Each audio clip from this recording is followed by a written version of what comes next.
yine piyasada sıklıkla gördüğümüz bir renge değineceğim. Şu anda piyasada gördüğümüz mürdüm renklerin aslında kökeni bu sonbahar-kış sezonu için iki ayrı firma tarafından öne sürülmüş. İki birbirinden çok farklı renk ama çoğumuz renkleri isimle nitelendirmeye alışkın olduğumuz için arada bir şeyler kaçabilir ve cilt rengimizi bozma olasılığı var. Bunu istemeyiz. Bu iki renk yine tabii çok süslü isimlerle karşımıza çıktı. Bunlardan bir tanesi Pantone'un isimlendirdiği üzere Mauve Wine diye geçiyor.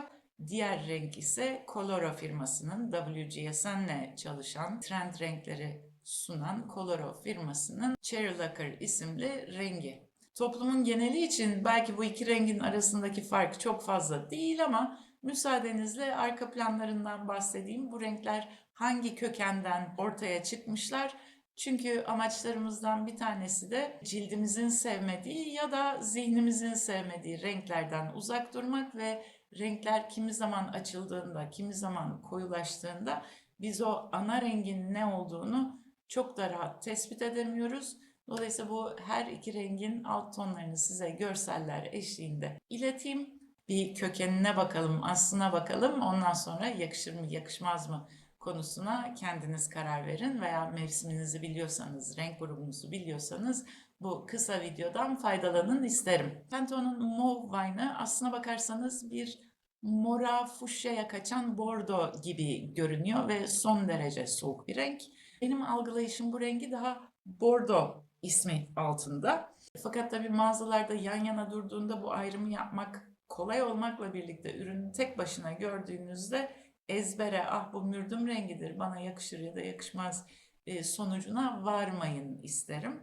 İkinci rengimiz de Coloro'nun rengi olan Cherry Lacquer. Tam bir mürdüm rengi ve bu mürdüm renginin de yine soğuk gruplar için güzel bir alternatif olacağını düşünüyorum. Kökeni anlamında daha böyle erguvanımsı bir rengin koyusu olarak düşünebiliriz. Biz şunu bilsek iyi olur. Piyasada göreceğimiz mürdüm renklerinin büyük kısmı aslında soğuk renk ailesindeki kişiler için daha iyi. Tabii eğer bir soğuk renk grubu insanıysanız, bir yaz insanı, bir kış insanıysanız mürdüm size uzun zamandır piyasada görmediğiniz soğuklukta ve ağırlıkta bir renk sunuyor. Çünkü son senelerde farkındaysanız trend renklerin çoğunluğu ya sıcak tonlarda ya nötr tonlarda ve son derece baskın renklerdi. O yüzden bu mürdüm rengi yaz grupları ve kış grupları için en azından basic parçalarda ihtiyaçlarını rahatlıkla karşılayabilecekleri seçenekler sunuyor.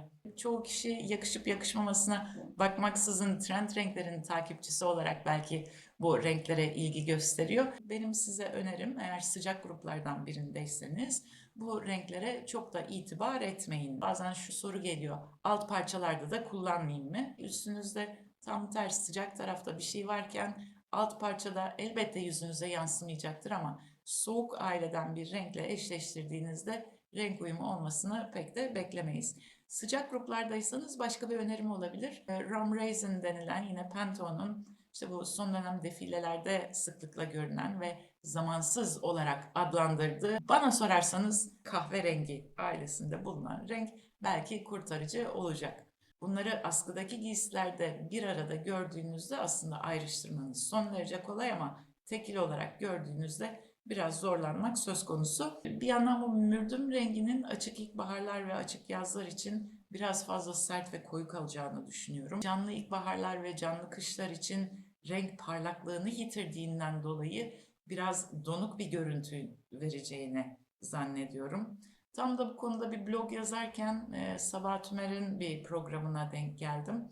Tabii kendi seçimi midir yoksa stil danışmanı piyasadan bulduğu bir ürünü kendisine mi getirmiştir yoksa anlaşmalı olduğu bir sponsor firma mı vardır bilmiyorum ama günlük hayatta pek kullanacağını zannetmediğim bir renk.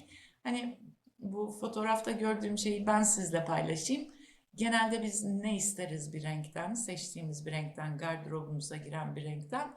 O rengin bizi ön plana çıkartmasını isteriz.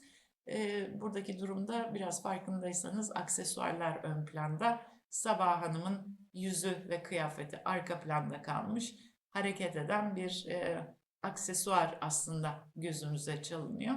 Bana sorarsanız programı sonuna kadar değil ama büyük kısmını da izledim. Sabah Hanım'ın da pek mutlu olduğunu zannetmiyorum. Neyse tabii renk grubunu da bilmiyorum kendisinin ama genel alışkanlıkları itibarıyla bu renk ailesinde olmadığını çok net biliyorum, biliyorsunuz. Hiç böyle ünlüler üstünden, magazin üstünden de bu konuları biliyorsunuz konuşmam ama tam bu konu hakkında blog yazarken karşıma geldiği için de eklemeden duramadım. İlkbaharsanız veya sonbaharsanız fakat sıcak dilimdeyseniz kesinlikle kaçınmanız gerektiğini düşünürüm bu renkten. İlla da trendy olacağım diye bir kaygınız varsa da mürdüm rengi haricinde renkler var.